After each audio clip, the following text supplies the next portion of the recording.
Assalamualaikum warahmatullahi wabarakatuh. Saya Abdul Rohim, calon guru penggerak angkatan 10 tahun 2024 Kabupaten Brebes. Ini adalah tugas demonstrasi kontekstual modul 1.4 tentang budaya positif. Dalam video ini akan menampilkan praktik penerapan segitiga restitusi pada dua contoh kasus di sekolah saya. Sedikit informasi mengenai segitiga restitusi adalah suatu proses dialog yang dijalankan guru, orang tua agar menghasilkan murid yang mandiri dan bertanggung jawab. Tahapan segitiga restitusi diantaranya yaitu, menstabilkan identitas, validasi tindakan yang salah, dan menanyakan keyakinan. Menstabilkan identitas, pada tahap ini, penting untuk membantu peserta didik merasa aman dan dihargai sebagai individu. Tujuannya adalah untuk menegaskan bahwa mereka tidak dinilai hanya berdasarkan kesalahan mereka, tetapi dilihat sebagai seseorang yang memiliki nilai dan potensi. Langkah ini melibatkan pembinaan rasa percaya diri dan memastikan bahwa peserta didik memahami bahwa identitas mereka tidak tergantung pada kesalahan yang telah mereka buat.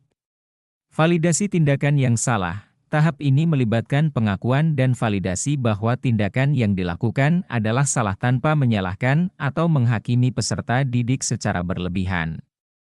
Ini berarti mengakui kesalahan tersebut secara objektif. Penting untuk mendiskusikan dampak dari tindakan tersebut dan mengapa tindakan itu dianggap salah. Validasi ini bertujuan untuk membantu peserta didik memahami konsekuensi dari tindakan mereka dan mengembangkan empati. Menanyakan keyakinan, tahap terakhir adalah menanyakan keyakinan peserta didik tentang bagaimana mereka seharusnya bertindak di masa depan.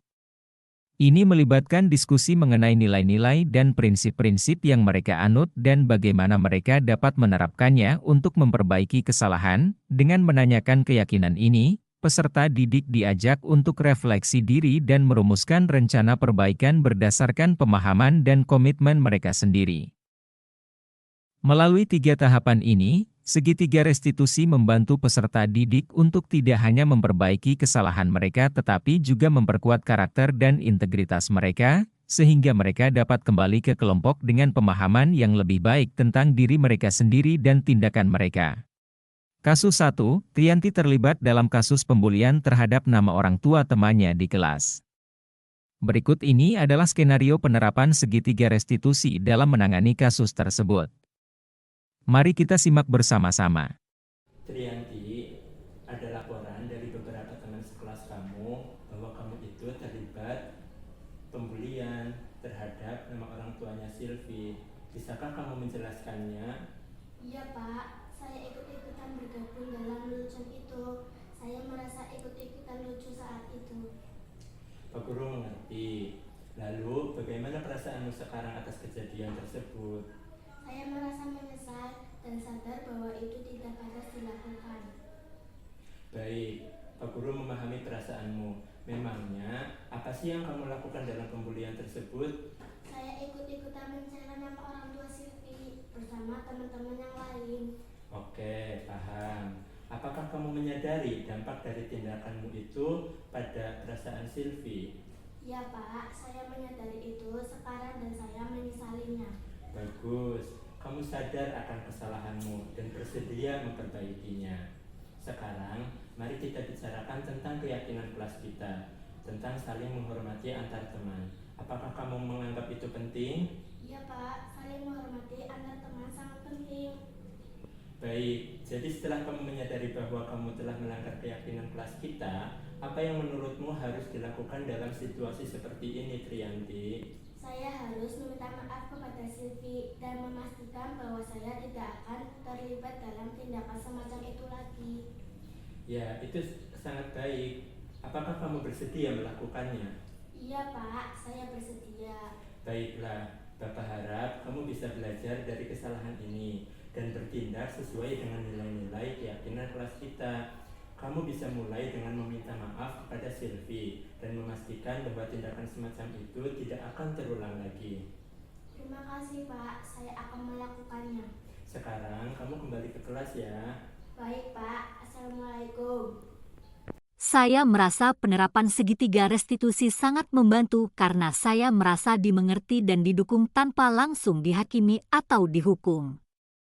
Pendekatan ini membuat saya lebih sadar akan dampak buruk dari tindakan saya terhadap Sylvie dan mendorong saya untuk bertanggung jawab serta berkomitmen untuk memperbaiki diri. Diskusi mengenai nilai dan keyakinan kelas tentang saling menghormati membuat saya lebih menghargai pentingnya menghormati teman. Saya merasa lingkungan kelas lebih aman dan nyaman. Kasus 2, Lian menyobek buku gambar Dennis karena tidak dipinjami pensil warna olehnya. Mari kita simak bersama-sama praktik penerapan segitiga restitusi dalam penyelesaian kasusnya.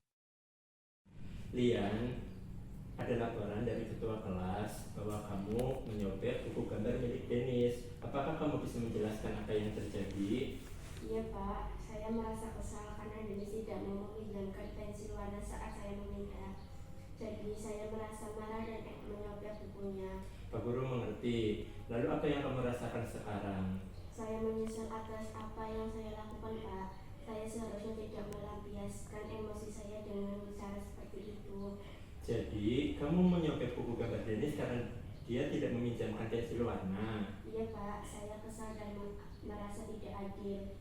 Iya, Pak Guru mengerti. Apakah kamu menyadari bahwa itu merupakan tindakan yang tidak pantas? Iya Pak, saya menyadari itu sekarang dan saya sangat menyesalinya.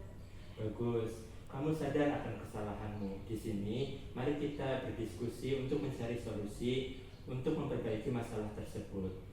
Menurut kamu, keyakinan kelas apa yang sudah kamu langgar? Saling menghormati dan menghargai Pak.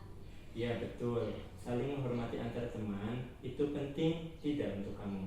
Penting Pak. Baik, jadi apa menurutmu yang harus dilakukan jika ada situasi seperti ini? Saya harus meminta maaf kepada Dennis dan mengganti buku gambarnya yang saya rusak. Ya memang itu tindakan yang sangat baik. Apakah kamu bersedia melakukannya? Iya Pak, saya bersedia. Baiklah, Pak Guru harap kamu bisa belajar dari kesalahan ini dan bertindak sesuai dengan nilai-nilai keyakinan kita di dalam kelas. Kamu bisa memulai dengan meminta maaf kepada Dennis dan mengganti buku gambarnya yang kamu rusak. Terima kasih Pak, saya akan melakukannya. Sekarang, kamu boleh kembali ke kelas ya. Baik Pak, terima kasih banyak. Ya, sama-sama. Penerapan segitiga restitusi membuat saya merasa didengar dan didukung. Saya menyadari bahwa kesalahan saya dalam menyobek buku gambar Dennis merupakan pelanggaran terhadap nilai-nilai saling menghormati dan menghargai teman di kelas. Saya bertekad untuk meminta maaf dan mengganti bukunya. Pendekatan ini membuat lingkungan kelas terasa lebih aman dan memotivasi saya untuk belajar dari kesalahan.